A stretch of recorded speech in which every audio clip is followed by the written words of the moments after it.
Encore dans le mois de la jeunesse, encore dans le mois de février, où au Cameroun, on célèbre la jeunesse qui a un bon nombre de tares, la jeunesse qui est en train de partir en perdition au fur et à mesure. Et on pense surtout à ceux-là des années 2000. On se dit, c'est grave, hein, qu'est-ce qu'elle va devenir? Parce que jusqu'en 1999, là, c'est gérable. Et à partir de 2000, là, on commence à voir une jeunesse qui est vraiment exposée facilement à des choses qui étaient tabous avant. Est-ce que c'est du fait qu'on dise que certains sujets ne doivent être tabous que ces jeunes sont exposés? En quoi sommes-nous responsables aujourd'hui de ce que cette jeunesse-là est en train de vivre? Aussi 57, 56, 41, 65, est-il plus efficace de poser des interdits ou de dialoguer avec les enfants? Vous pouvez aussi répondre sur notre page Facebook Le Morning Show. On se fera le plaisir de partager votre point de vue. Est-il plus efficace de poser des interdits ou de dialoguer avec les enfants? Ici au studio, nous commençons par prendre l'avis de la voix. Alors, Marie-Christelle, est-il plus efficace de poser des interdits aux enfants ou le dialogue aux enfants? Moi, ici, je vais aller pour les deux.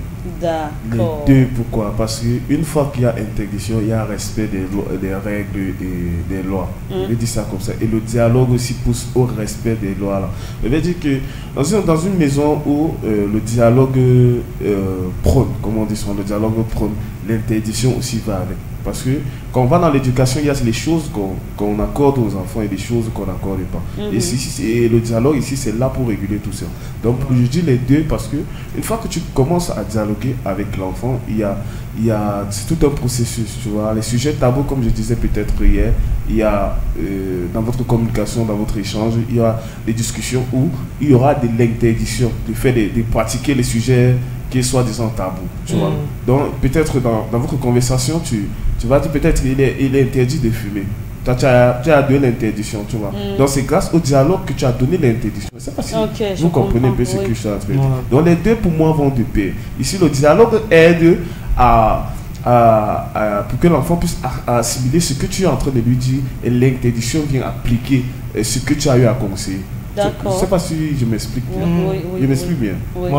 Voilà, donc jusqu'à là, je vais dire que les deux, franchement, dans un foyer, ils vont de pair. Parce que tu ne peux pas faire interdiction sans dialogue. Ça veut dire qu'à la base, si tu fais l'interdit, ça veut dire que tu as eu à communiquer sur le sujet précis, tu as eu à donner le pour et le contre. Donc, et l'interdiction vient juste appliquer ce que le dialogue a eu à faire en amont. Donc, je pense que c'est ça. Merci beaucoup, la voix. On attend vos réactions. 657 56 41 65, c'est un numéro que vous maîtrisez. C'est le numéro que je maîtrise le plus dans mon répertoire. Ou sur notre page Facebook Le Morning Show pour tous ceux qui nous prennent à l'instant, que vous soyez en Guyane française, que vous soyez aux États-Unis, en Belgique, au Bénin, au Togo, au Sénégal, vous pouvez réagir via cette page. Et maintenant, nous prenons l'avis de Roman Piore. D'accord. Bon, merci Mrs. Marie-Christelle. Je vais dire que je vais rester sur le fait qu'on demande ce qui est plus efficace. Parce que, tout comme l'a dit Miss The Voice, effectivement, les deux peuvent aller de pair, tout comme chacun peut partir de son côté. Mais ici, qu'est-ce qui est plus efficace? Est-ce que c'est le dialogue qui ramène plus de résultats ou est-ce que c'est les interdits qui ramènent plus de résultats? Et moi, je vais dire que concernant les enfants, ce sont plus les interdits qui ramènent un résultat positif. Parce qu'il y a des enfants avec qui, quand on veut dialoguer, ils estiment qu'ils ont leur point de vue à donner. Et il est aussi légitime d'accepter que dans le dialogue, on parle là de point de vue. Dialogue ici, ce n'est même pas comme si j'étais en train de donner une loi à quelqu'un. On ne dialogue pas de la loi.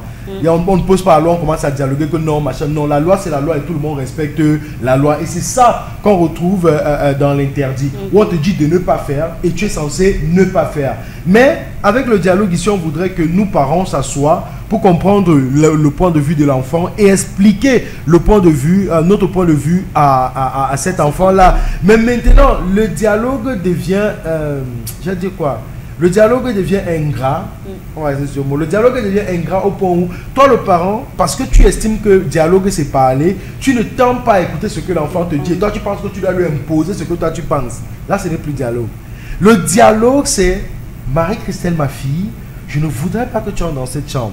Et Marie-Christelle me dit, papa, pourquoi est-ce que tu estimes que je ne dois pas entrer dans cette chambre? Je pense qu'en tant que ton enfant, j'ai mes droits de pouvoir entrer dans cette chambre. Et toi, de l'autre côté, tu n'as aucun argument. Voici donc Mrs. Marie-Christelle, qui est ta fille, qui t'a donné un argument plus convaincant. Et elle, si c'est un enfant assez bien éduqué et intelligente, elle sait que vu que moi j'ai gagné l'argument, j'ai donc le droit d'entrer dans cette chambre. Ouais.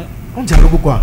Non, mais je vais quand même te dire, si tu donnes l'interdiction, ça veut dire que tu sais sur quoi tu te bases. Par exemple, ici, la chambre, là, c'est peut-être ton lieu de bureau, qu'à chaque fois qu'elle entre, elle met le désordre là-bas. Non, peu importe, je ne suis pas en train de dire que la chambre, c'est une chambre de secte ou quelque chose. Je prends juste le fait qu'on demande à la personne de ne pas entrer dans cette chambre, et on applique le dialogue et l'interdit. D'obéissance, souvent, parfois aux enfants, parfois on leur dit même que obéir, c'est ne pas obéir. Merci. Maintenant, quand je te dis ne fais pas ça, ne viens pas me donner des raisons pour lesquelles tu pourrais le faire. Ça, c'est le dialogue. Applique d'abord ce que j'ai dit en tant qu'enfant. Voilà. Maman a dit on ne fait pas ça, je ne fais pas, point. Quand maman verra que je peux faire, certainement elle viendra me dire. Mais tu sais que de nos jours, ça n'arrive plus. Parce que même à 3 ans, quand tu dis à un enfant, il te pose la question de savoir pourquoi tu dis ça. Donc maintenant, il faut chercher les moyens de réponse. Il ne faut pas seulement dire, avant de quand tu traverses la route, il faut regarder à gauche, à droite. L'enfant va te poser la question que pourquoi tu demandes ça. C'est pour cela qu'au début de mes propos, j'ai demandé quelle est la responsabilité que nous avons, nous, des années 1900, envers cette nouvelle génération des années 2000 par rapport à ce qu'ils traversent. Et la responsabilité que nous avons, à mon humble avis, c'est du fait qu'on veut le faire que l'éducation soit différente en 1860 à une éducation différente de 2000. Si c'est que l'éducation est la même chose, vous allez par exemple me dire que là, il n'y avait pas de téléphone, il n'y avait pas de ci, il n'y avait pas de ça. Mais ceux-là de cette époque-là se plaignaient aussi d'une certaine jeunesse, mais qui n'était pas aussi dépravée que la nôtre. Si dans l'éducation, on la voit pareil, pourquoi mon enfant va me poser des questions alors que celui de 1861 ne posait pas de questions? D'accord. Bon, non, attends. Quand tu parlais, c'était pas coupé. C'est ce qu'elle voulait revenir dire. Laisse-moi faire. Mais est-ce que Marie-Christelle a pris la parole avant que non. Elle est censée me poser des questions pour que je puisse donner mon point de vue clairement. Et si tu entres, ça veut dire que tu veux venir me contredire. Et je vais dire, parfois dans un débat, on ne parle pas pour la contradiction. Je vais expliquer pourquoi je dis ça. Mr. The Voice ici nous a fait comprendre que les deux peuvent aller de pair, où on applique d'abord l'un et ensuite on peut appliquer l'autre. Moi je suis en train de vous faire comprendre que la question de moi, qu'est-ce qui est plus efficace? Et je suis en train de vous faire comprendre que ici c'est l'interdit. Parce que quand tu places d'abord l'interdit à l'enfant, c'est ça qui fait déjà que si l'enfant est obéissant, il n'entre pas dans cette chambre.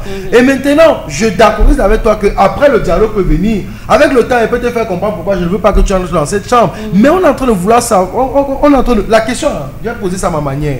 On te dit, tu veux demander à l'enfant de faire ou de ne pas faire quelque chose. Maintenant, il te suffit de faire quoi? Interdit qui sera plus efficace ou dialoguer avec l'enfant qui sera plus efficace. Mon cher ami, je t'assure que c'est l'interdit qui marche d'abord. Avant que le dialogue vienne venir. Va venir après. C'est l'interdit qui marche. Nous tous aujourd'hui, on ne va pas faire comme si on nous a éduqués d'une autre manière et on éduque les enfants d'aujourd'hui d'une autre manière.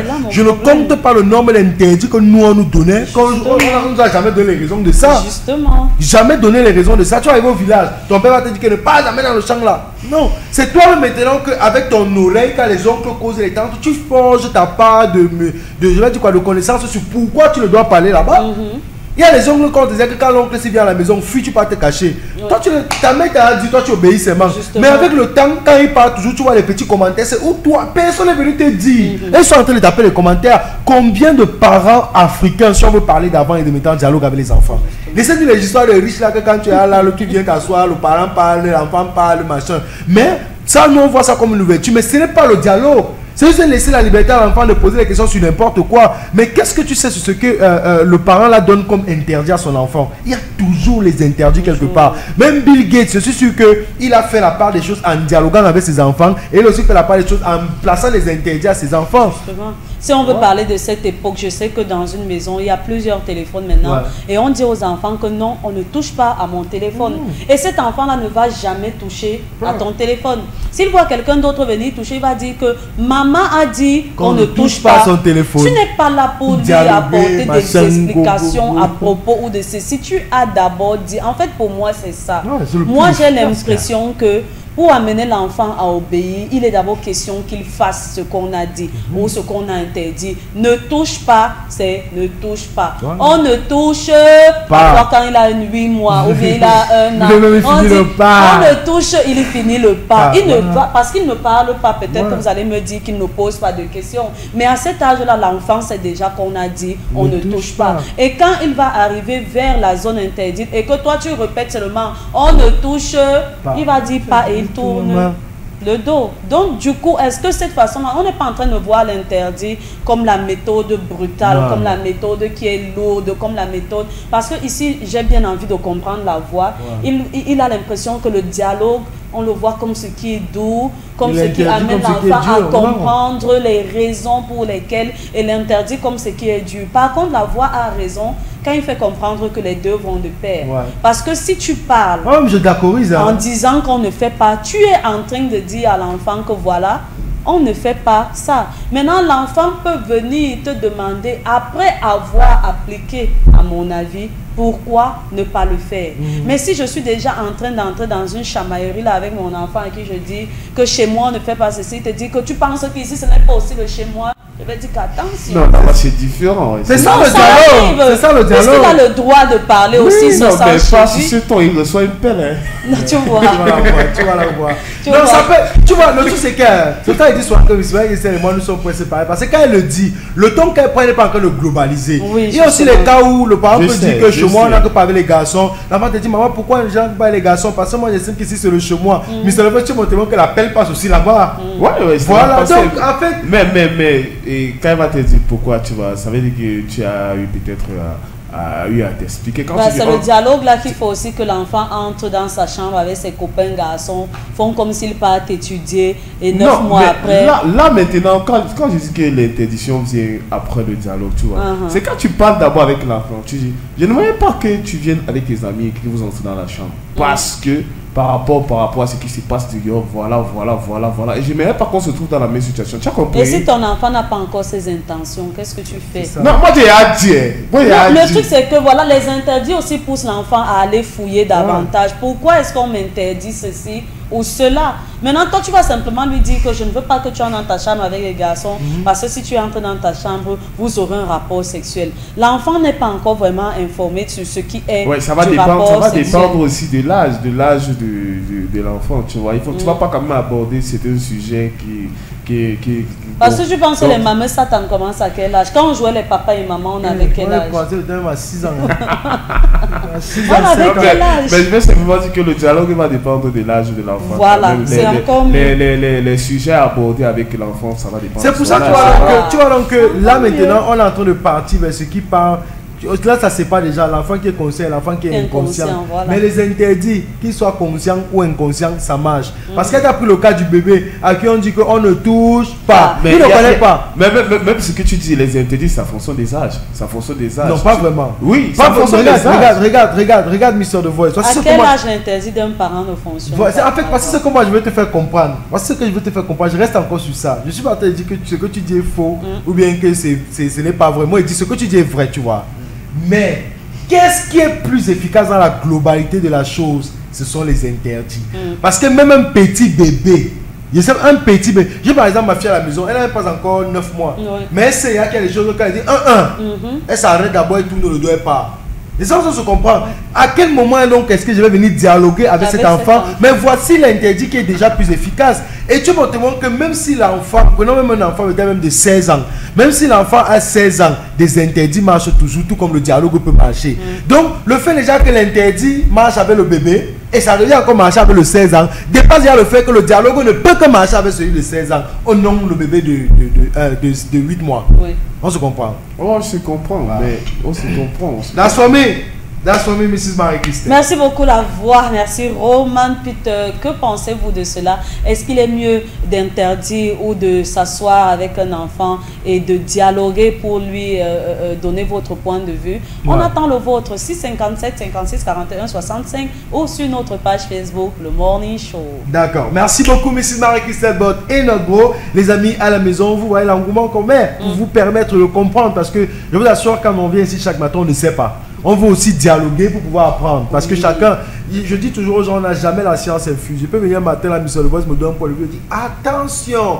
Donc la fait que je pensais que c'était ça, et c'est pour ça qu'on vous ramène aussi ces questions-là. Donc à la maison, n'hésitez pas, le 657 56 41 65 reste ouvert, et vous savez très bien qu'à chaque réponse, Miss Marie-Christelle aura un mot à vous dire.